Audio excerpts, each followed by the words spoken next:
अभिनेत्री तेजस्विनी पंडित म्हणजे मराठी मनोरंजन विश्वातलं चर्चेतलं नाव. आपल्या अभिनयाने तिने सगळ्यांना जिंकून घेतलंच, पण सध्या ती निर्माती म्हणूनही उत्तम काम करतीये. त्या पलीकडे तिचा आपल्या चाहत्यांशी उत्तम कनेक्ट आहे. आपल्या वैयक्तिक आयुष्याविषयी, भूमिकांविषयी ती ठामपणे बोलत असते. अगदी राजकीय विश्वातील घडामोडींवरही ती व्यक्त होत असते. पण आता तेजस्विनी काहीशी भावनिक झाली आहे. त्यासाठी कारणही तितकंच भावुक करणार आहे. मराठी मनोरंजन विश्वातील ज्येष्ठ अभिनेत्री आणि तेजस्विनी पंडितच्या आई ज्योती चांदेकर यांचं गेल्या वर्षी 16 ऑगस्ट 2025 रोजी निधन झालं. ज्योती यांनी आजवर अनेक मालिका, नाटक, सिनेमातून आपल्या अभिनयाची छाप सोडली आहे. अगदी शेवटच्या श्वासापर्यंत त्या काम करत होत्या. स्टार प्रवाह वाहिनीवरील ठरलं तर मग या मालिकेतून त्यांनी साकारलेली पूर्ण आजी घराघरात पोहोचली होती. त्यांच्या निधनाने सगळ्यांनाच मोठा धक्का बसला. अगदी आजही कलाकार त्यांच्या आठवणी काढून भावुक होतात. आता त्यांना जाऊन 1 वर्ष पूर्ण झालंय, परंतु ती पोकळी भरून निघालेली नाही. तेजस्विनी आजही आपल्या आईच्या आठवणीत हरवून जाते. आईच्या पहिल्या स्मृतिदिनी तेजस्विनीने सोशल मीडियावर एक पोस्ट शेअर केली आहे. तिने आईचा डायरी वाचतानाचा एक सुंदर फोटो शेअर केलाय. सोबतच तेजस्विनी लिहिते, आई, तुला जाऊन आज 1 वर्ष झालं.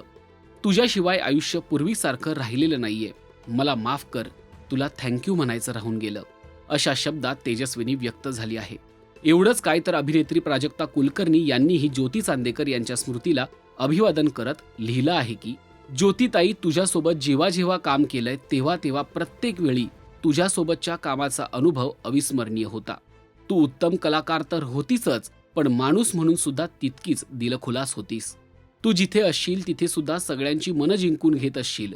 तुझ्या आठवणी कायम स्मरणात राहतील. लव्ह यू ताई. ज्योती चांदेकर यांच्या आठवणी प्रत्येकाच्या स्मरणात कायमच्या राहणार आहेत. त्यांच्या कामाबद्दल सांगायचं झालं तर ज्योती चांदेकर आणि तेजस्विनी पंडित या मायलेकींनी मी सिंधुताई सपकाळ या चित्रपटामध्ये एकत्र काम केलं होतं. आईने इंडस्ट्रीत 50 वर्षांहून अधिक काळ काम केलं. नाटकापासून तिचा प्रवास सुरू झाला होता.